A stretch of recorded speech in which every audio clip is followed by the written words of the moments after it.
안녕하십니까? 추억 이야기 시간입니다.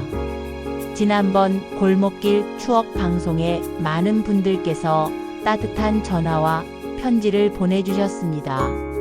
진심으로 감사드립니다. 오늘은 우리 모두의 가슴 깊은 곳에 자리한 시골 할머니 집의 추억을 함께 나누어 보겠습니다. 60대, 70대 분들은 대부분 시골에서 나고 자라신 분들이시지요. 여러분의 할머니 댁은 바로 옆 마을이거나 같은 동네에 있었을 겁니다.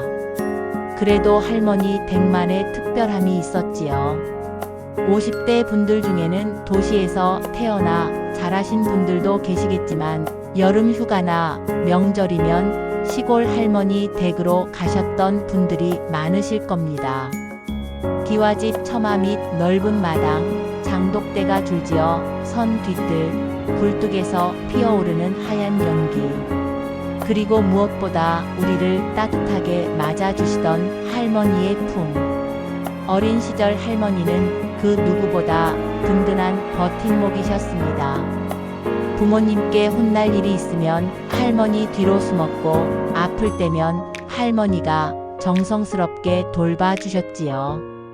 할머니 댁에 도착하면 제일 먼저 맡던 그 냄새.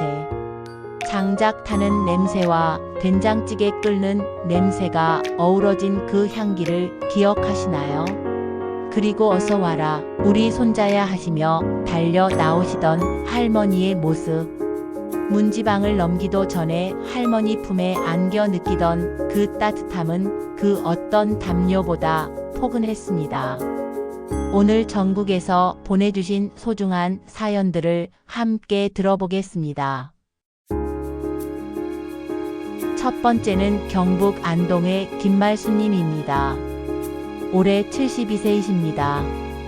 우리 시절엔 대가족이 한 집에 살았지요. 할아버지, 할머니, 아버지, 어머니, 그리고 우리 형제들. 할머니는 집안의 큰 어른이셨어요. 새벽이면 할머니께서 제일 먼저 일어나 아궁이에 불 지피고 밥 하셨지요. 밥 먹어라 하시는 할머니 목소리에 온 집안이 깨어났습니다.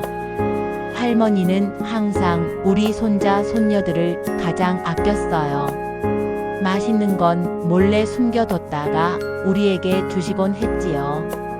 어머니께 야단 맞을 일이 있으면 할머니가 감싸주셨고요.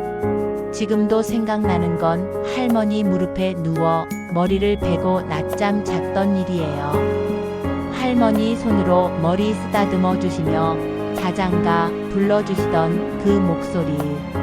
세상에서 가장 평안한 순간이었어요. 겨울밤이면 할머니께서 우리 이불 속에 뜨거운 돌을 넣어주셨어요.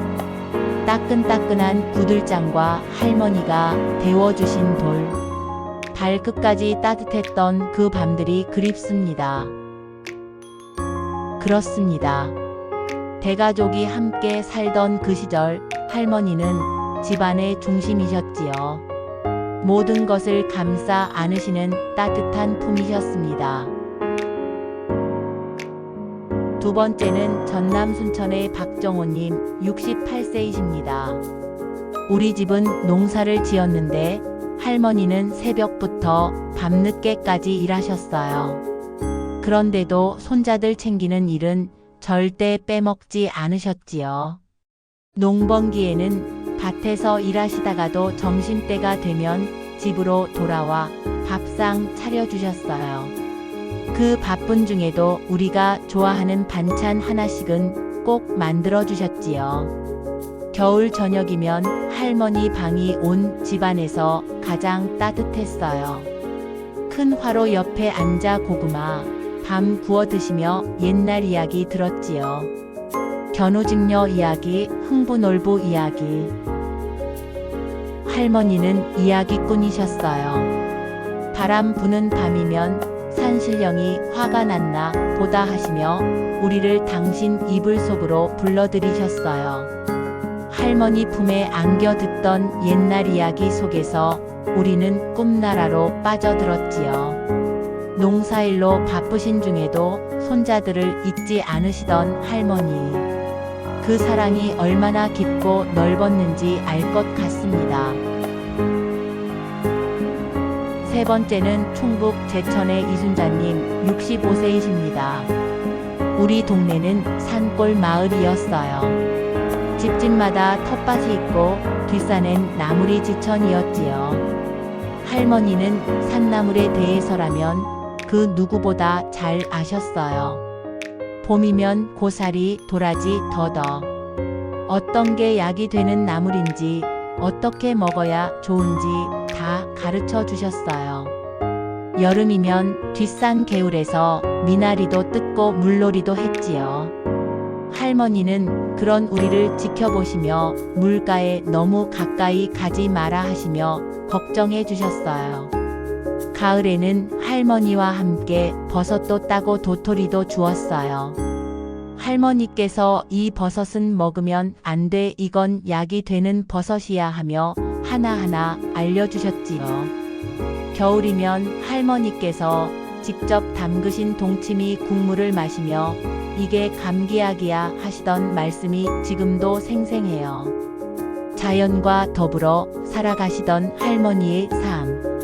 그 속에서 우리는 자연의 소중함과 지혜를 배웠습니다. 네 번째는 경남 하동의 조영수님 71세이십니다. 우리 할머니는 정말 부지런하셨어요. 닭도 치시고 돼지도 키우시고 텃밭에선 온갖 채소를 기르셨지요. 아침이면 할머니께서 닭장에서 갓 낳은 달걀을 가져와 우리에게 삶아 주셨어요. 그 고소한 맛을 어찌 잊을 수 있겠어요. 명절 때면 할머니가 떡을 직접 만드셨어요. 절구에 찌은 쌀가루로 송편도 빚고 인절미도 만드시고 온 집안에 구수한 냄새가 가득했지요. 할머니께서 기르시던 호박, 오이, 배추 모든 채소가 시장에서 사온 것보다 달고 맛있었어요. 정성껏 기르면 채소도 안다고 하시던 할머니 말씀이 맞았나 봅니다. 돼지 잡는 날이면 온 동네가 떠들썩했어요. 할머니께서 직접 순대도 만들고 수육도 삶아서 이웃들과 나누셨지요. 혼자 먹으면 체한다는 게 할머니 철학이셨어요. 할머니의 정성스러운 손맛, 그리고 나누는 마음까지. 지금도 그 맛과 정을 그리워하시는 분들이 많으실 겁니다. 다섯 번째는 강원도 횡성의 한용구님 69세 분의 사연입니다. 우리 할머니는 한방에 대해 박학다식하셨어요. 집 앞 약초밭에는 온갖 약초가 자라고 있었지요. 몸이 아프면 할머니가 직접 약초를 달여서 먹이셨어요. 감기에는 도라지와 배, 배탈에는 오미자차. 할머니 손은 곧 약손이었지요. 여름이면 앞마당에 평상을 놓고 온 가족이 모여 잤어요. 할머니께서 부채질 해주시며 들려주신 무서운 귀신 이야기에 우리는 바들바들 떨면서도 재미있어 했지요. 가을 추수 끝나면 할머니께서 직접 메주를 쑤셨어요. 겨우내 띄워서 이듬해 봄에 간장, 된장을 담그셨는데 그 구수한 맛은 정말 일품이었어요.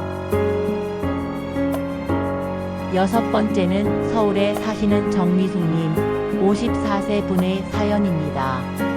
저는 서울에서 태어나 자랐지만 여름 방학이면 꼭 경북 예천 할머니 댁에 갔어요. 도시 아이인 제게 시골 할머니 댁은 신기한 것 투성이었지요. 수도꼭지만 틀면 나오는 물이 아니라 우물에서 두레박으로 길어 올리는 물, 전기 스위치가 아니라 호롱불을 켜는 밤. 모든 게 새로웠어요. 하지만 무엇보다 좋았던 건 할머니의 무한한 사랑이었어요. 서울에선 맞벌이 부모님 때문에 늘 혼자 있는 시간이 많았는데 할머니 댁에선 할머니가 하루 종일 저만 봐주셨거든요. 할머니께서 직접 따주신 오이, 토마토의 맛은 지금도 잊을 수 없어요. 그리고 저녁이면 마당에 멍석 깔고 누워 별을 보며 들은 할머니의 옛날 이야기들. 서울로 돌아올 때면 할머니께서 보자기에 온갖 먹을 것을 싸주셨어요. 도시엔 이런 거 없지? 하시며 당신이 기른 채소며 과일이며 그 정성이 얼마나 고마웠는지요. 도시에서 자란 아이에게 시골 할머니 댁은 정말 특별한 곳이었지요. 자연과 할머니의 사랑을 동시에 만날 수 있는 천국 같은 곳이었습니다.